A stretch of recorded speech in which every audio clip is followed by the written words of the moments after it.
وہ گھڑی پر ٹکٹکی باندھے بے صبری سے اس کا انتظار کر رہا تھا اور ٹھیک 2 بجے وہ اسے کیفے کی کھڑکی سے باہر سڑک پر نظر آئی۔ وہ ایک لانگ کوٹ میں ملبوس تھی، بالوں کو جوڑے کی شکل دے رکھی تھی اور چہرہ ہلکے میک اپ سے سجا ہوا تھا۔ گارڈ نے اس کے لیے شیشے کا دروازہ کھولا۔ وہ ہال میں داخل ہو کر طائرانہ نظروں سے غفران کو ادھر ادھر ڈھونڈنے لگی اور پھر اسے دیکھ کر مسکرائی اور اس کے عین مقابل آ کر بیٹھ گئی۔ آج وہ بالکل مختلف نظر آ رہی تھی۔ علیزہ کو دیکھتے ہی غفران کے چہرے پر بشاشت امڑ آئی۔ دونوں نے ویٹر کو آرڈر نوٹ کروایا اور پھر ادھر ادھر کی باتیں کرتے رہے۔ علیزہ، میں تمہارے اس خوشگوار رویے سے بہت قائل ہوا ہوں اور تم سے بے حد شرمندہ بھی ہوں، اس لیے میں اپنی زیادتیوں سے پر تم سے معافی مانگنا چاہتا ہوں۔ وہ اپنی بازو ٹیبل پر پھیلاتے ہوئے بولا اور کچھ دیر اپنی کھلی ہتھیلیوں کو خاموشی سے دیکھتی رہی، پھر اس بات میں سر ہلاتے ہوئے بولی، میں تمہیں معاف کر چکی ہوں، اسی لیے تمہارے سامنے بیٹھی ہوں۔ وہ لمحے بھر کے لیے رکی اور کھڑکی سے باہر دیکھتی رہی، پھر نظروں کا زاویہ غفران کی جانب موڑ لیا۔ اس کی آنکھوں میں برسوں کی نمی لمحوں میں خشک ہو گئی۔ وہ صبر کا دامن تھام چکی تھی۔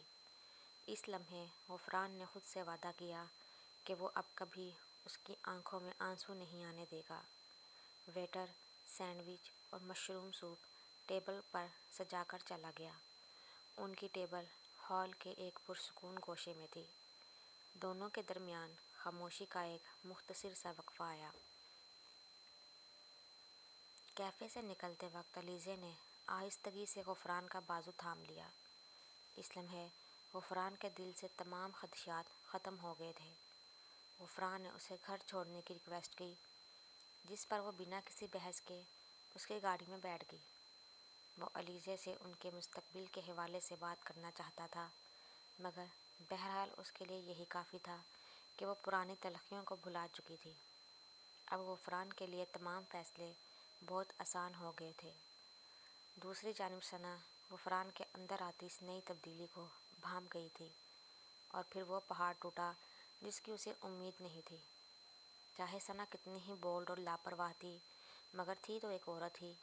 حالانکہ اس نے خود غفران کو دوسری شادی کی اجازت دی تھی، کیونکہ اسے اس بات کا اطمینان تھا کہ غفران کبھی دوسری شادی نہیں کرے گا، مگر اب حالات کچھ اور تھے۔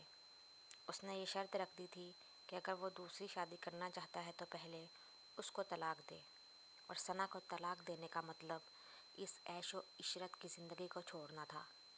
اس کے اعصاب اب جواب دے چکے تھے۔ اس سے پہلے کہ ثنا اسے سوچنے کی مہلت دیتی، غفران نے طلاق کے 3 بول کے قصہ ختم کر دیا۔ وہ روتی دھوتی اپنا سامان لے کر اپنے باپ کے گھر چلی گئی، اور غفران کے دل سے یہ بوجھ بھی اتر گیا۔ وہ بے صبری سے علیزہ کو اپنے دل کی بات بتانا چاہتا تھا۔